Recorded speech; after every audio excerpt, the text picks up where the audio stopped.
ചില പഴയ മലയാള സിനിമകൾ കാണുമ്പോൾ നിങ്ങൾക്ക് തോന്നാറില്ലേ, ഓ ഈ പടമൊക്കെ അന്തകാലത്ത് എന്തൊരു ഹിറ്റായിരുന്നു, ഇപ്പോഴാണ് ഇറങ്ങിയെങ്കിൽ ഉറപ്പായിട്ടും പൊട്ടിയനെന്ന്. കാര്യം ഓരോ സിനിമയും ഓരോ കാലഘട്ടത്തിന്റെ ട്രെൻഡ് അനുസരിച്ചിട്ടാണ് ഇറങ്ങുന്നത്. അതുകൊണ്ട് ഇപ്പൊ നമുക്ക് കാണുമ്പോൾ ക്രിഞ്ചായി തോന്നുന്ന പല സിനിമകളും ആ സമയം ഹിറ്റ് ആവാനുള്ള കാരണം ആ ടൈമിലെ ട്രെൻഡുകളായിരുന്നു. ഇപ്പൊ വെട്ടം, മാട്, ബ്ലാക്ക് ഒക്കെ പോലുള്ള സിനിമകൾ അന്ന് ഹിറ്റ് ആവാതിരുന്നതാണ്. ഇത് ഇപ്പൊ ഇറങ്ങി കഴിഞ്ഞാൽ ഉറപ്പായിട്ടും ബ്ലോക്ക് ബസ്റ്റർ ആയിരിക്കും. അതുപോലെ ഇപ്പൊ വിജയമാകുന്ന പല പടങ്ങളും അന്ധകാലത്താണ് ഇറങ്ങിയതെങ്കിൽ പൊട്ടിപ്പാളീസായി പോയനെ. ഞാൻ പറഞ്ഞു വരുന്നത്, ഈ വീഡിയോയിൽ നമ്മൾ നോക്കാൻ പോകുന്നത് വർഷങ്ങൾക്ക് മുന്നേ ഇറങ്ങി ഹിറ്റായ പടങ്ങൾ ഇപ്പൊ ഇറങ്ങിയിരുന്നെങ്കിൽ വിജയിക്കുമോ എന്നാണ്. ഞാൻ വീണ്ടും പറയുന്നു, ഇത് വെറും എന്റർടൈൻമെന്റ് പർപ്പസിനുള്ള വീഡിയോ ആണ്. അതുകൊണ്ട് ആ രീതിയിൽ മാത്രം കാണുക. ഇതിന്റെ പേരിൽ ഫാൻ ഫൈറ്റ് ഉണ്ടാക്കാതിരിക്കുക. സോ ഇപ്പൊ ഇറങ്ങിയ പൊട്ടുമെന്ന് ഉറപ്പുള്ള 18 സിനിമകൾ നമുക്ക് നോക്കാം. ഇത് എന്റെ മനസ്സിൽ വന്ന സിനിമകളാണ്. ഞാൻ പറയുന്നത് കൂടാതെയുള്ള ഏതെങ്കിലും സിനിമകൾ നിങ്ങൾക്ക് പറയാനുണ്ടെങ്കിൽ അത് കമന്റ് ചെയ്യുക. നമുക്ക് ഇറങ്ങിയ ഇയർ തൊട്ട് നോക്കാം. സോ എന്റെ ലിസ്റ്റിലെ ആദ്യത്തെ സിനിമ 1993 ഇറങ്ങിയ വാത്സല്യമാണ്. ഭാര്യ ഭർത്താവിന്റെ അടിമയാണ്, കുലസ്ത്രീ ആവണം എന്നൊക്കെയുള്ള ഉപദേശങ്ങളുള്ള സിനിമയാണിത്. ഇന്നാണ് ഈ സിനിമ ഇറങ്ങുന്നതെങ്കിൽ എയറിൽ നിന്ന് ഇറങ്ങാൻ അവസരം ഉണ്ടാവില്ല. ചിലപ്പോൾ ഇങ്ങനെ ഒരു സിനിമ ഇറക്കാൻ പോലും ഇതിന്റെ മേക്കേഴ്സ് ഭയപ്പെട്ടേനെ. അത്രയധികം പൊളിറ്റിക്കലി ഇൻകറക്റ്റ് ആയ സ്റ്റേറ്റ്മെന്റ്സ് ഉള്ള സിനിമയാണിത്. സോ ഈ പടം ഇപ്പൊ ഇറങ്ങിയ ഒരു ഫ്ലോപ്പ് ആവുന്നതിലുപരി ഒരുപാട് വിമർശനങ്ങളും കേൾക്കേണ്ടി വന്നേനെ. ലിസ്റ്റിലെ രണ്ടാമത്തെ സിനിമ 1996 പുറത്തിറങ്ങിയ ഹിറ്റ്ലർ ആണ്. പെങ്ങന്മാരെ അങ്ങോട്ടും ഇങ്ങോട്ടും തിരിയാൻ സമ്മതിക്കാത്ത നായകന്റെ സിനിമയാണിത്. സോ ഇതിലും കുലസ്ത്രീ കൺസെപ്റ്റ് ഒക്കെയാണ് ഉള്ളത്. മലയാളത്തിലെ ഏറ്റവും വലിയ ഹിറ്റുകളിലൊന്നായ ഈ സിനിമ ഇപ്പൊ ഇറങ്ങിയ ഉറപ്പായിട്ടും പരാജയപ്പെടും. ഞങ്ങൾ സന്തുഷ്ടരാണ് എന്ന സിനിമയാണ് ലിസ്റ്റിലെ മൂന്നാമത്തെ സിനിമ. കൺഫേം ഡിസാസ്റ്റർ ആയിരിക്കും ഈ പടം. പീക്ക് ടോക്സിസിറ്റിയും മെയിൽ ഷോവനിസവുമാണ് ഈ പടത്തിൽ ഉടനീളം ഉള്ളത്. ഇങ്ങനെ ഒരു പടം ഇപ്പൊ ഇറങ്ങിയ പൊട്ടുമെന്ന് മാത്രമല്ല, ക്രിയേറ്റേഴ്സിന് അത് ഇറക്കാനും ധൈര്യം വരില്ലെന്ന് ഉറപ്പാണ്. ലിസ്റ്റിലെ നാലാമത്തെ സിനിമ നിറമാണ്. ഇപ്പോഴാണെങ്കിലും കുഞ്ചാക്കോക്കും ശാലിനിക്കും എയറിൽ നിന്ന് ഇറങ്ങാനായിട്ട് ടൈം ഉണ്ടാവില്ല. ക്രിഞ്ച് എന്ന് വെച്ച തൊലി ഉരിഞ്ഞു പോണ ക്രിഞ്ച് എന്നൊക്കെ പറഞ്ഞിട്ട് പീക്കൂക്ക് കിട്ടിയേനെ. അടുത്തത് 2003 പുറത്തിറങ്ങിയ ബാലേട്ടനാണ്. അക്കാലത്ത് വലിയൊരു ഹിറ്റ് ആയിരുന്നെങ്കിലും ഇപ്പൊ ഇറങ്ങിയ നെടുമുടിയുടെയും ലാലേട്ടന്റെയും ക്യാരക്ടേഴ്സിന് പീക്കൂക്കായിരിക്കും കിട്ടാൻ പോവുക. ഈ ലിസ്റ്റിലെ ആറാമത്തെ സിനിമ സദാനന്ദന്റെ സമയമാണ്.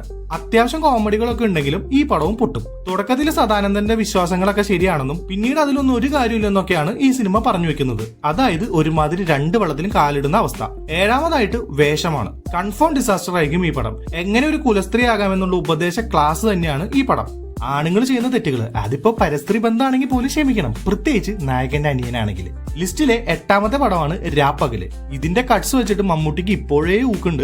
അപ്പൊ ഇത് ഇപ്പോഴെങ്ങാനാണ് ഇറങ്ങിയതെങ്കിൽ പിന്നെ പറയേണ്ടതില്ല. 2006 പുറത്തിറങ്ങിയ രസതന്ത്രമാണ് ലിസ്റ്റിലെ 9ാമത്തെ സിനിമ. ആ സമയം ഭയങ്കര ഹിറ്റായ പടമാണ്. പക്ഷെ ഇപ്പോൾ ഇറങ്ങിയ ഉറപ്പായിട്ടും പരാജയമായിരിക്കും. വെറുതെ ഒരു ഭാര്യയാണ് ലിസ്റ്റിലെ 10ാമത്തെ സിനിമ. കൂടുതലൊന്നും പറയേണ്ടതില്ലല്ലോ, ഉറപ്പായിട്ടും ഫ്ലോപ്പ് ആവും. ഇതിലും മെയിൽ ഷോവനിസം തന്നെയാണ് കാണിക്കുന്നത്. അടുത്തതായിട്ട് ക്രിസ്ത്യൻ ബ്രദേഴ്സ്. വൻ കാസ്റ്റിംഗും വൻ ഹൈപ്പിലും വന്ന പടമാണ്. അത്യാവശ്യം ഹിറ്റായ സിനിമയുമാണ്. പക്ഷെ ഇപ്പോഴാണ് ഇറങ്ങിയതെങ്കിൽ തകിട ക്രിസ്റ്റി എയറിൽ നിന്ന് ഇറങ്ങില്ലായിരുന്നു. അളിയൻ ചതിച്ചുകൊണ്ടായ ഒരു അണ്ടർവേൾഡ് ഡോണിന്റെ കഥയാണ് ഇത്. ലിസ്റ്റിലെ 12ാമത്തെ സിനിമ മിസ്റ്റർ മരുമകനാണ്. മലയാള സിനിമ 2000 മുന്നായിട്ട് ഉപേക്ഷിച്ച അഹങ്കാരി സ്ത്രീകളെ പാഠം പഠിപ്പിക്കുന്ന നായകന്റെ കഥയുമായിട്ട് 2012 ധൈര്യത്തോടെ വന്ന സിനിമയാണിത്. ഇപ്പോഴെങ്ങാനുമാണ് ഇറങ്ങിയെങ്കിൽ ട്രോളുകളുടെ ചാകരയായിരുന്നു. 2012 തന്നെ പുറത്തിറങ്ങിയ മായാമോഹിനിയാണ് 13ാമത്തെ സിനിമ.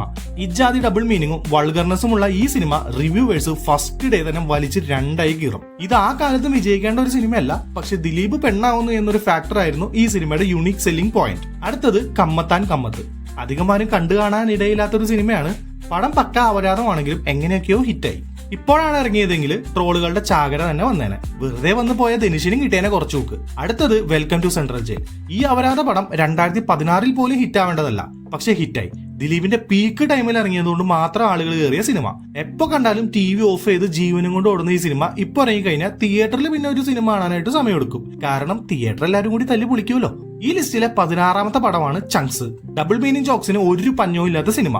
അന്നും ഹിറ്റാവേണ്ടതല്ല, പക്ഷെ എന്തൊക്കെയോ പ്രൊമോഷനും PR ഒക്കെ കൊടുത്ത് എങ്ങനെയൊക്കെയോ ഹിറ്റാക്കി എടുത്തു. ലിസ്റ്റിലെ 17ാമത്തെ സിനിമ ക്വീൻ ആണ്. ചിന്നുവിന്റെ അസല അപരാധമുള്ള ഈ പടം ഇപ്പൊ ഇറങ്ങിയ ഉറപ്പായിട്ടും ഗജേന്ദ്ര ഗുണ്ടായനെ. ഈ പടം OTT ഇറങ്ങിയപ്പോ തന്നെ FBയിൽ ചിന്നു താഴെ ഇറങ്ങിയിട്ടില്ല. വമ്പൻ ട്രോൾസ് തന്നെയായിരുന്നു. അപ്പൊ പിന്നെ ഇപ്പൊ ഇറങ്ങുമ്പോഴുള്ള അവസ്ഥ പറയണ്ടല്ലോ. ഇനി ലിസ്റ്റിലെ 18ാമത്തെയും അവസാനത്തെയും പടമാണ് ഭാഗ്യദേവത. ഉറപ്പായിട്ടും പൊട്ടിയനെ. സ്ത്രീധനം, ടോക്സിസിറ്റി, ഷോമനിസം ഇങ്ങനെ ഈ പടത്തിൽ ഇല്ലാത്തതായിട്ട് ഒന്നുമില്ല. ഇപ്പൊ ഇറങ്ങി കഴിഞ്ഞാൽ പൊളിറ്റിക്കൽ കറക്റ്റ്നെസിന്റെ പേര് പറഞ്ഞ് വലിച്ചു കീറിയനെ. ഇനി ഞാൻ പറയാൻ പോകുന്ന ഈ 2 സിനിമകൾ കേട്ട് കഴിഞ്ഞാൽ ചിലപ്പോൾ നിങ്ങൾ എന്നെ വലിച്ചു കയറിയേക്കാം. എന്നാലും ഞാൻ പറയും. അതിൽ ആദ്യത്തെയാണ് വല്യേട്ടൻ. പൗരുഷത്തിന്റെ എക്സ്ട്രീമാണ് ഇതിലെ അറക്കൽ മാധവനുണ്ണി എന്നൊക്കെയാണ് മമ്മൂട്ടി ഫാൻസിന്റെ വെപ്പെങ്കിലും ഇത്രയും ഗതികെട്ട ഒരു നായകൻ. അനിയൻകുട്ടന്മാരെ വിറ്റ് ജീവിക്കുക, അവര് ചെയ്യുന്ന തെറ്റുകൾ ഒളിപ്പിക്കുക, അവരെ സേവ് ചെയ്യാനായിട്ട് മറ്റൊരാളെ കുരുതി കൊടുക്കുക, ആരും അറിയാതെ സ്വന്തം പെണ്ണിനെ മാറ്റി നിർത്തുക, ഇതൊക്കെയാണ് ഈ സിനിമയിലെ പൗരുഷം. ഈ പടം ഇപ്പൊ ഇറങ്ങി കഴിഞ്ഞാൽ പൊട്ടാൻ നല്ല ചാൻസ് ഉണ്ട്. അടുത്തതാണ് പുലിമുരുകൻ. ഈ സിനിമയിലെ ഇല്ലോജിക്കൽ പ്രശ്നങ്ങളും ടിപ്പിക്കൽ സ്റ്റോറിയും കടുവയൊക്കെ മലർത്തിയടിക്കുന്ന നായകനെ ഇപ്പൊ വന്നു കഴിഞ്ഞാൽ റിവ്യൂവേഴ്സ് ഏറി കയറ്റും. പിന്നെ ഈ പടം ഇറങ്ങിയിട്ട് കുറച്ചല്ലേ ആയുള്ളൂ എന്ന് ചിന്തിക്കുന്നുണ്ടെങ്കിൽ ഇറ്റ് വാസ് റിലീസ്ഡ് ഓൺ 2016, അതായത് 10 കൊല്ലം മുന്നേ. സമയമൊക്കെ എത്ര പെട്ടെന്നാ പോണേ. അപ്പൊ ഞാൻ പറഞ്ഞത് കൂടാതെ നിങ്ങൾക്ക് ഏതെങ്കിലും സിനിമകൾ കൂട്ടിച്ചേർക്കാനുണ്ടെങ്കിൽ അത് കമന്റ് ബോക്സിൽ പറയുക. സോ നെക്സ്റ്റ് വീഡിയോ ആയിട്ട് കാണുന്നവരെ ബൈ ഗൈസ്.